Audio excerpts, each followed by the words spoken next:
Hello there! Welcome back to my channel. It's your girl Dagny Zenovia, and today I have two very special guests, Miishe and Selby, who both will tell you a little bit about themselves. So today we're discussing again the return to Africa, diasporans moving back and forth, and their personal experiences. So to start, I want to hear from both of you. When did you move back to Ghana, and how long have you been here? I'll let Michelle take that one first. Oh, thank you. Yeah. I moved back in early 2017. So I was actually, I knew that I was coming back to the continent to do something, but I wasn't sure what. And I was already interested in entrepreneurship and was really keen to do something entrepreneurial here. But it didn't cross my mind that Ghana would necessarily be the place to do it, especially since I was interested in technology entrepreneurship, because there was so much more press about Kenya and Nairobi being Silicon Savannah, and there were just so many investors there, and it just seemed like there was a better support system in Eastern Africa than in Western Africa. But I came here to Ghana, I saw Selby, I saw some of my other cousins, and I realized that it had changed significantly since the last time I was here. The time that I had come before that, there wasn't even a mall. Like Accra Mall did not exist. There weren't the mobile phones, internet was nowhere. So in some ways, I think the country crossed a baseline that became livable for me.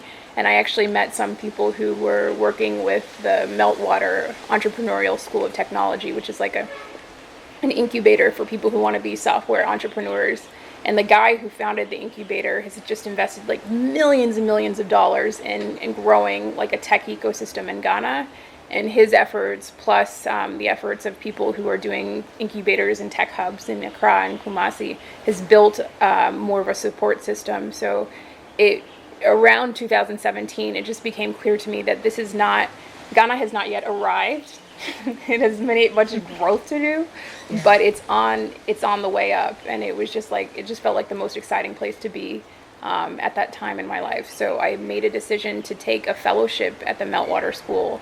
And then through the process of trying entrepreneurial projects, it was like, I may not have the right project the first time, but something is going to work here. And I think I was right about that. So during my fellowship, I actually called my sister because my clothes and packages were in her house. And I was like, I'm moving to Ghana, ship them to mom's house. I made the decision to move after I was here. Okay. Excuse me. All right. Well, mine was, I think, September 2013, after my postgraduate degree. This basically was family that caused us to move here. If it was not for family, I would not have considered it as soon. But basically what happened was, saw the opportunity, my skill set being I had more of a business admin, marketing background. Competition over there. Also, so it's a saturated market for your skill set, unless I specialize, which I didn't plan on doing that anyway. I decided I could take advantage of the ecosystem here, make more money here, was solely financial, yes, and this is home. So that's what prompted the move in the first place. But just like everything else, there were heaps of challenges, heaps, and more heaps. If you're not privy, like she said, some things not being accessible to you, be as something that's basic, might not be as basic here, but it's way better now.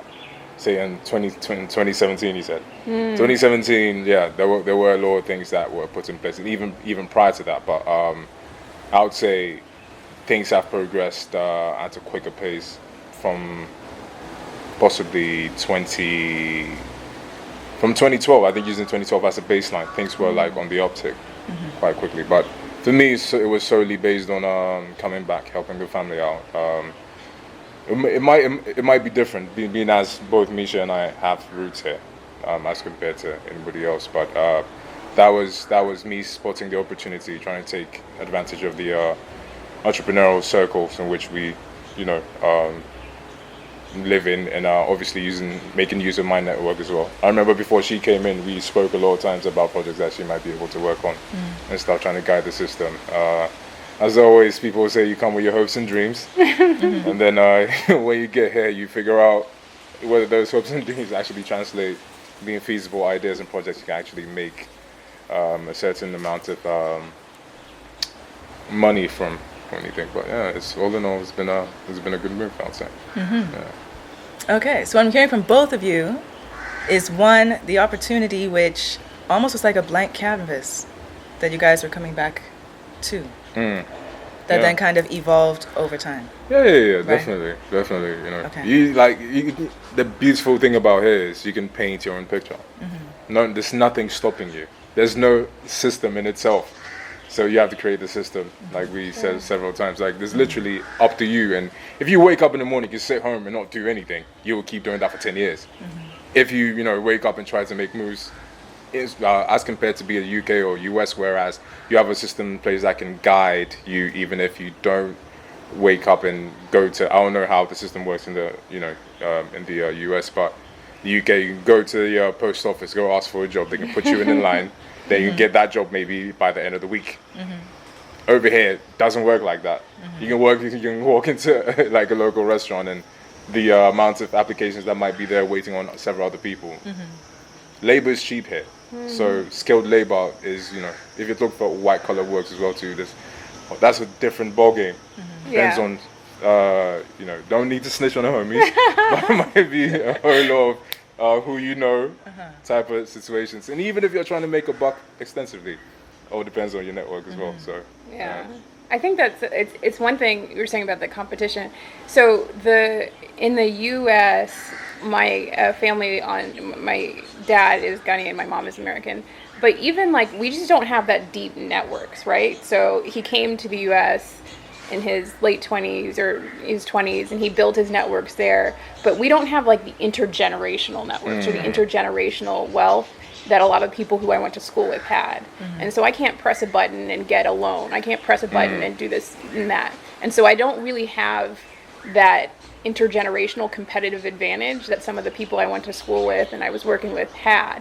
When I come to Ghana, I do. Exactly what it is.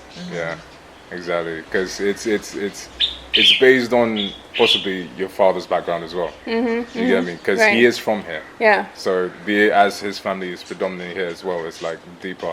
The network is. But so for someone who's got no ties at all, you definitely would have to come back and do the same thing we did, really. Shake hands and kiss babies. Build the network. Do have to do that from scratch. Yeah. And there's something interesting about when you look at what's happening in Ghana. I don't know whether this sort of year of the return something is going to build into something bigger, but there was a period of time in the early 2000s where a lot of people who were Indian were going back to India. And maybe in the 1990s where a lot of people who were Chinese were going back to China for the first time. And the idea was that the brain drain that was sucking all the talent and the skill out of the country was starting to reverse itself, and people were bringing outside ideas, outside cultural practices, outside discipline to those countries and helping build those countries up. I see that happening now. It's just at its early phase, but Selby, myself, you, were just examples of the reverse brain drain, the diaspora coming back and saying, okay, we've seen timeliness in the UK. We've seen entrepreneurial spirit in the US, but we appreciate the relationship building and the community building that's important here. And we're going to take the best of what we've seen and bring it here where we can take advantage of the best of what's here. So I see this as just the very beginning part of the reverse brain drain trend that's helping to build China, or that already helped to build China, and that's helping to build India. Okay, segueing next to what was your dream? You mentioned it a little bit, but what was your dream for Africa or Ghana when you were coming here? And how has that changed or evolved or died or been resurrected since you've been here? Dream for Africa and Ghana? To be fair, I'm just trying to make some money. Okay, so it's I spotted the opportunity. I'm trying to create generational wealth for myself. I don't know how that benefits the country as a whole. I've always sort of this is not. I'm not speaking for every Ghanaian person in my age demographic, mind you. But most guys my age are trying to set themselves up, leave a legacy behind if possible. No matter where you're from, I'm sure that should be a certain level of importance to you. But on the grand scheme of things, not to get too political, I don't believe in the system itself. Okay, I've never voted, but that's for the reason, not because. But I haven't found anybody I can believe enough to vote in. I do have my political alliances. Hell, I play both sides. I'm not even gonna lie. Might be snitching on myself here, but the thing is, it is what it is. You need to like the system is conducive enough where if you, at some point you're gonna have to side. Okay, at some point you're gonna have to side. But since I'm on a grey area now where I've not necessarily planted my foot in one camp solidly enough, you need to try and manipulate the system to work to your advantage, per se. So you moving back here, yes, the dream might be to help the continent, help the country in itself, but the people here, do they care enough? Is what you should be asking yourself. You're coming with your hopes and dreams. The people here, do they care? Or are they also trying to make money? Because if you are coming trying to help, and they're trying to help themselves, at some point the corruption will probably corrupt you in a certain way. You might not realize it enough.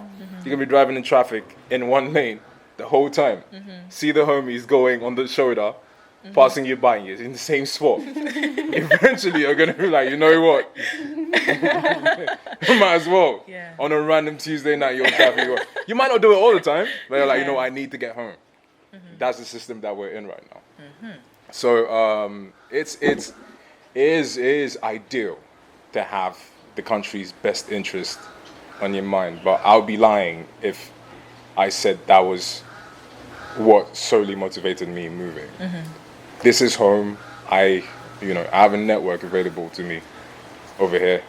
I could take advantage of it. If it was in Sierra Leone, I'd have done the same thing. If it was in Nigeria, I'd have done the same thing. It just happened to be that I was from here. Okay. That's what helped it, and this is home as well. Like, I can't keep stressing on that enough. Sometimes you have a certain level of peace of mind that comes with when you're in a situation or a country where you have family, you have your friends, and everybody from the same place. It helps. But proud Ghanaian, but till we get our stuff together, I can't be as invested as much, because I feel as if it would be. I'll be putting my faith in systems and beliefs that I don't think Ghanaians believe in enough. If you show me UK, I'll care, basically. Okay. Yeah. I mean, I think I was here more for personal reasons, but like the personal opportunity for me sort of aligns with where I think the continent is going, and I hope that as the continent develops, it does so in a way that's like more egalitarian and more distributed than what you see in the United States. I don't know if that's true. It's just like, those are my values and that's what I hope to see. But I don't have like a specific dream for the continent other than the notion that based on the demographics, the population, there will be more people here generally in sub-Saharan Africa than anywhere else in the world, more young working people here. And that can either go very well or it can go very poorly. And so I feel like we're sort of at a crossroads, even though we may not feel it, and there's probably a relatively limited number of people who are going to control how that goes, and those are like the politicians, the leaders, the presidents, but also business people like a Dangote or Mo Ibrahim. Like, there are people who are accumulating resources and wealth who are going to have just as much say about the direction of the continent as a head of state. See, but my problem is they're also politically aligned. Sure. Yeah. So all in all, it boils down to that. Who are they trying to feed first? They may be, though, on both sides. Like, they may, like, I see those people as, like, the merchant class. And the merchant class is always sort of less politically idealistic and more pragmatic. Okay. So if this president is in power, then I make sure, Yeah. I think that is the best way to go about it, really, because it's choosing between best of two or three evils. Either way, you're going to get it. Who do you want to get it from, basically? Yeah. So it's it is what it is, I suppose. But I think the one thing you're saying, I think one thing that people come back to save Africa, it's like so condescending. Like, that's the worst language ever. Like, it's just, and I think if you come with that expectation, you will burn out in 5 seconds. If you Yeah. don't have like something that's if you're not here for a personal reason, if you don't feel like you're fulfilling your own personal destiny and you're just doing it for others, Keep your charity. you're out of here. Really, yeah, because we can spot that quickly as well. Right. You know, come with all your ideas. Like the people here don't have those ideas. Right, You get right. me? Like, because I spot it all the time. Speaking with your friends, oh, I'm gonna move. I'm gonna go to Ghana. I'm gonna do this and do this. I'm looking at the oh, they don't have this. And they don't. You don't know. Right. You have no idea. Right. But you come here and you fall flat on your face if you don't come prepared. That's Yeah. exactly what it is. Don't think what happens or what works stateside or in the UK translates as easily here. It won't work out for you unless you come prepared, per se. Yeah, so keep that in mind. So then that also makes me ask about collaboration here. If you are bringing your ideas, not necessarily because you're trying to be Jesus or something to save all the natives, do you think there is a collaborative culture here, or do you have to prove something before that, or it just depends on who you connect with Between industries or, between people?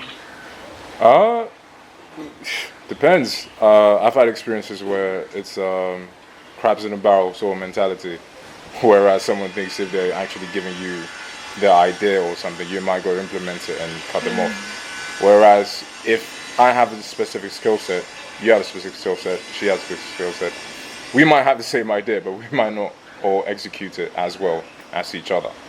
So if you're going to drop off little gems to, your friend, family, whatever the case may be, I've come to find out that most people are keeping some things to themselves, which is not necessarily helping for the greater good. It's almost as if I'm good at science or something, and then I'm helping you study. By the back of my mind, I don't want you to, get a higher grade than me. Who cares if we all get an A? We all got an A, correct? We all did good. But in my mind, I don't want you to get an A. I might get a B. Why don't I work my ass off and get an A as well? So that's the mentality I feel is keeping a lot of the collaborations at bay, I would say. But it should be encouraged. I think so. There are a few people who don't subscribe to that train of thought, but I've come across some people as well who find that challenging. What about What you, have you Michelle? seen? Both of us say the same thing, same time. What? Oh no, I was just curious Go what ahead. you saw. Yeah. I have seen a challenge with collaboration. Either one, people overstating what they will deliver or what they can do, and then disappear or not do that. Yeah, we'll say yes to everything. Yeah. Or Excuse me. then kind of prematurely cutting themselves off or sabotaging themselves because they're like asking for a lot before doing anything. Either I'm getting the abrochi or brony price because I'm asking for We something. can't say no to for some reason. Yeah.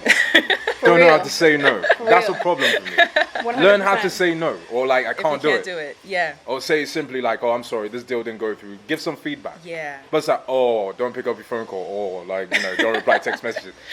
Non-confrontational is what I'm saying. Yeah. You get me? That's exactly what it's plain as day. This is true. Say I no. really want to that's one of the things I really want to understand. Yeah, you know? exactly. For the life of me, oh no, I'll come by next week, bro. You're not coming. You never If you're not come. coming, don't just say it. You're not gonna break Right. my heart. Yeah. It's not personal. It's business.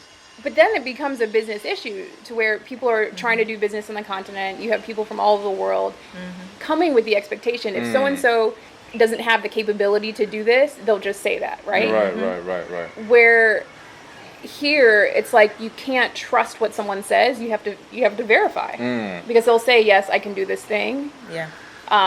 and not know themselves what resources, what skills it requires to I do that understand thing. that though. Yeah. I can make an argument for trying to take as much on as possible and figure out if you can sort it out later on. Because you're trying to make them, trying. That's don't shake your head. entrepreneurship. That's Don't- not entrepreneurship. efficient. No, but the thing is, listen, if you're in a situation whereby opportunities don't come to your doorstep as often, Yeah. take me for instance, okay? I'm not in the oil and gas sector, all right? But Sure. I have friends who are. If you come to me with something on the table that has to do with oil and gas, I'm gonna take it on. But guess what? When you go, I'm gonna be like, bro, listen, such and such and such and such and such is on the table. Help me sort it out.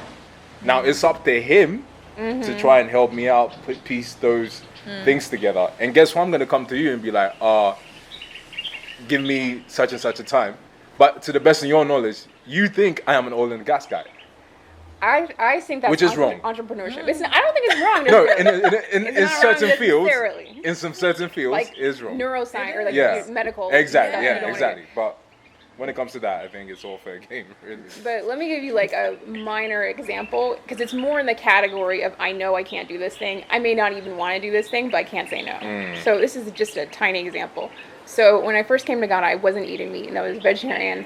And I would go to restaurants and just eat the vegetables. It was hard to do, but I went to a restaurant, Sheikh Laris, the Ivorian restaurant. Okay. And, you know, they have these, like, really good vegetables with plantains and Yeah, stuff. yeah, And I was yeah. like, oh, I had it one time. And I Yeah. was just like, oh, can you make that again?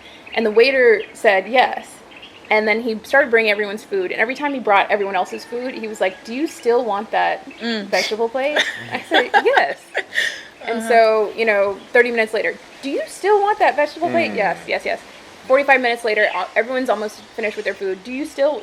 And it's sort of like, why is he confirming? Yeah. He's waiting for me to rescind the order because he doesn't want to say he doesn't have it. Oh, right. Okay. I see. So I see. the He's onus was embarrassed. on me Yeah. to say, You know what? I Cancel understand. the order. And finally, you know, I finally got it. But that's just a minor example of things that I've seen in more serious contexts where the person cannot, just for cultural reasons and social grace, they cannot say no. I don't know if it's a Nigerian thing. I don't know if it's a Kenyan thing. I can't spread it across Africa. The only people I've come across doing that are Ghanaians. Like, I think we are afraid to say no or to disappoint or to, you know, like I have contacts right now I'm dealing with that are just delaying the process just because they can't. And these are grown men and women. Like of my dad's age and stuff. Like, dude, just say no, really. What is the concern there? Is it a fear of consequences, or It's just a fear of confrontation, or maybe you've invested. I can't even say feelings, but it's like communication has gone to a certain point. But even then, I would say if you can see that the line is towing to a field where you might have to forego this particular estimate, pro forma invoice, contract has been placed in front of you, communicate that. Communicate that at each and every level. That way, when you're about to pile on the bad news, you wouldn't feel emotionally invested for like, oh, I've let this dude on for so long. Now, right now, I think I might break his heart if I say no. So I'll tell him to call me next week. I'll tell him to come see me and never show up. And it keeps going on and on. Then finally, I'm going to stop answering his phone calls. But one thing you need to realize, Accra is really small. Sorry, it's not small. The network is small. The social network is small. So you're going to run into a homie at some point. He's going to be like, oh, hey. And guess what? If someone's petty, they'll get you back in a really nice way. Yeah, you might try to call him like, I'm sorry, bro. You get me? So I think that is a cultural thing of not being confrontational that we need to. I don't know if that can ever change, but hopefully, when it comes to business, we're just trying to nip down the bud. Yeah, Nigerians, in my experience, are pretty confrontational. Pretty, in your face. Yeah. Another thing with collaboration, though, I found an issue with like people not being open to learning how to do the same thing a different way. Or feeling like I'm insulting you because I'm like, no, actually, can we do it this other way? Because it actually might be a little more efficient. Not that your way is a problem. See, now in that case, But you're being confrontational now. Now I'm being confrontational See, you because get me? Yeah. It all goes back to Yeah. that. Exactly. Like Yeah. right now, I've been doing this since I was 8. Well, you Yeah. come tell me, but I can't say that right now. So I'm like, Right. no, let's do it this way. Why don't you think we Right. did do it this way? Whereas your way might Yeah. be the best, or better. Sorry, I should say. Yeah. Right. I think it's all rooted in that. Huh. So we should try to fix that as a people. So, switching gears to this year of return happening in Ghana. We mentioned before in terms of this like reverse brain drain happening. But with this intentional effort that at least Ghana has coined to be bringing more people back here and having a lot, boosting tourism is what the main goal is, but it's also translated into people talking about how they would like to relocate or just having more eyes on Africa. So, in your opinion, should this year of return type of stuff continue beyond this year? And have you actually seen within this year any sort of change or influence or impact at all with the activities that have been happening? For me, I think the year of return has, I see it in like multiple layers. Because on one end, I think it's awesome that media-wise, or at least getting the word out there, where there is a lot more positive imagery for Ghana of different types, because there's some who are pushing the whole like, you thought Africa was poor, look at all this luxury, which I think is like terrible, because I don't think that's the lens you should be looking at it. But I do like how there's more of a variety of what you're seeing. I do think it's awesome being like an introduction to a whole new group of people who either would have loved to come but thought they never could, or now they can see just an easier way to come and visit and come and explore. Now, in terms of what it's actually, how it's impacted Ghana at all, other than more people around or just more traffic, I'm not sure what like long-term impact it's had for Ghana, either in its economy or its people. Anytime I've asked other Ghanaians, like, oh, so what do you think about? Yeah, I mean, I saw some celebrities on Instagram sometime, but they're here, good for them. That's kind of like what I've seen on their end. While people who are coming, oh my God, this is amazing. I went to the castle and I cried and wow. And I get their reaction in terms of that sense of belonging they've either never had before, and what they are experiencing here. Whether or not that means they'll come back or not, yeah, that's up to them. But I'm not sure what Ghana doing all of this year of return activities, I'm not sure what their end goal is beyond that, oh, more people should be coming for tourism. Money. But is the money staying? Where is the money going? What has been built with that money? Like, so is the beach clean now that all this money's coming in? Do we have like really cool resorts now? Like that sort of thing, I'm not necessarily seeing that. Next year's an election year. You should both vote. Okay. Yeah. Go for it. Yeah. This is true. I need to figure out how to register and stuff. Yes. But yeah. Are you concerned about it? Like concerned about lack of strategy? Yes, because sometimes I feel Ghana's not ready for the attention in terms of what to do with it. And I feel that leaves a gap or a void for someone else then to come in and take that I think attention. there's a committee set up actually with the little that I know about the whole. I think there's a committee set up. They're going to try and strategize and take advantage of this as much as possible. But it would be quite naive if we don't think it's based on financial gain in any way, shape, or form. I mean, if you're working in a third world country, half the time people are trying to line their pockets. It's a given. The country's well-being is the second thought after everybody is rich and fat.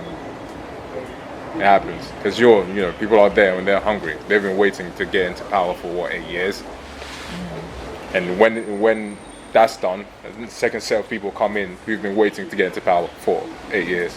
So it's like, yeah, you might ideally, yes, you should be reinvesting these resources, but how much of it is going to get reinvested? 60%, 40%? You get me? Like it's let's face it, everybody's trying to make a buck. So good question, where is the money going to go? It would be nice if we can actually see proof, like balance sheets and stuff of where the money actually went, but with areas such as tourism where a lot of the things are qualitative, it would be tough for you to see what the actual benefits were, per se. If it's just sheer numbers of people who are going to go to Cape Coast Castle or Mina Castle, yes, you can see that these many people came through, or Kakun National Park or whatever, you can tell. But apart from people who are coming in and spending bulk of the time in Accra, going to night spots and stuff, I think it's the individual situations that can actually show you. Promoting tourism is a good idea. I think it would be nice to have leadership with more of a vision for how Ghana is going to differentiate itself over the long term and build a strong economy over the long term. We just don't have the market size of a Nigeria, or the resources of a South Africa, or frankly the government structure of like Rwanda. So we need to figure out what we're going to be good at and just do more of that. If is tourism, that's great. But I think there should just be more of a plan about, okay, we are going to clean up these beaches. We're going to have, wildlife preserves. We're going to invest in service skill sets so that young people who are coming on, they know how to do massages. They know how to do tours. They know how to do these things that outside people like, and we could elevate ourselves more to be sort of like the Botswana or Tanzania of West Africa when it comes to tourism. All right, so to round up and conclude, what are your top 3 tips for someone who is looking to relocate to Ghana?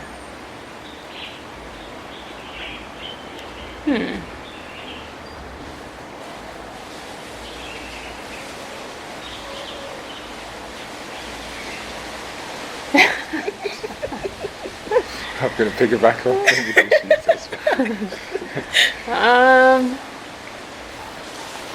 Give me a second. I think I'm going to draw from stuff that you said. Okay. 2 to 3 tips. Yeah. I would say pick a sector in which you want to thrive in. Do the research about that sector. Find out what the barriers of entry are in that specific sector. Is it your passion? Are you doing it for financial gain? Is it both?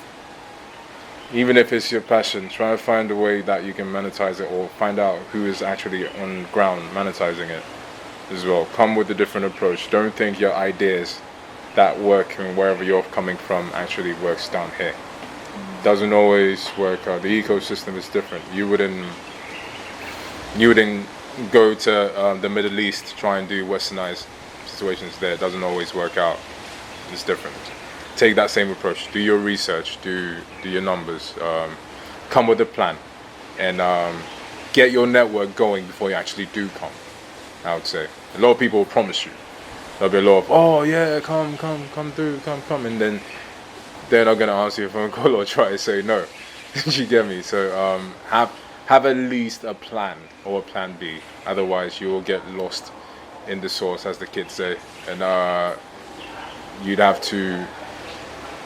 There is going to be a level of re-strategizing, but you need to keep your eye on the price. If you're a social entrepreneur, typical entrepreneur, you need to have options. You need to have different markets that adhere to your skill set, where you can thrive in, and just stick to that. But it's always, there will be its challenges in terms of manpower, in terms of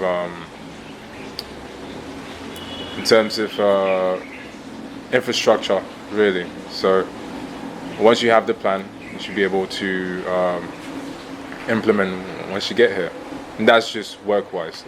Culturally, depending on where you're coming from, do your research as well. Some things don't necessarily work here as they would around the West. I'm sure you figure that out for yourself, but just cover your bases, really, and that's it. Okay. Yeah, I mean, I would say, to echo statements that we've all made already, I would say first ask yourself why you're coming, and just keep that why in mind, because it's going to take a long time, no matter what you're doing. Secondly, just take ownership of your experience. Everyone here is struggling, everyone is hustling, no one owes you anything. Nothing. So you have to do it for yourself. And the third thing is just to be flexible. You may have an idea of what you think you're going to do, and then, I don't know, was that Mike Tyson quote? Everyone has a plan until they get punched in the face. Yeah, you're going to get punched in the face. So if you keep your why in mind and you've taken ownership, then the last thing you really need to know how to do is to adapt, to listen to what's going on in the ground and do that thing that's going to make you succeed in this context. Don't lose sight of the goal. Yeah. I'd say adaptation is actually very, very important, because I feel just like everybody else, you might have the goal in mind, but it might not always translate into what you wanted to do. You can just keep on trying. keep on trying. If it's living areas, I would say there's like this. That isn't really. I mean, your work is gonna feed your other avenues in your move. So I'm guessing that should be your priority. You can't just come here without figure out how you're gonna make money. But there's that. I'd say. What about you, Dagny? Any points? Be open to assimilate, to really be a part of the place. Yes. Because I feel that makes it much easier, even though it's still a hustle. But it does make it easier that you do have movement and you are actually building a network, regardless if you had it before or once you moved here. All right. Thank y'all so much. No worries. Yes. Thank you. Let's do it Awesome. again. We will do it again. Awesome. That's all for now. See you next time. All right. Thank you.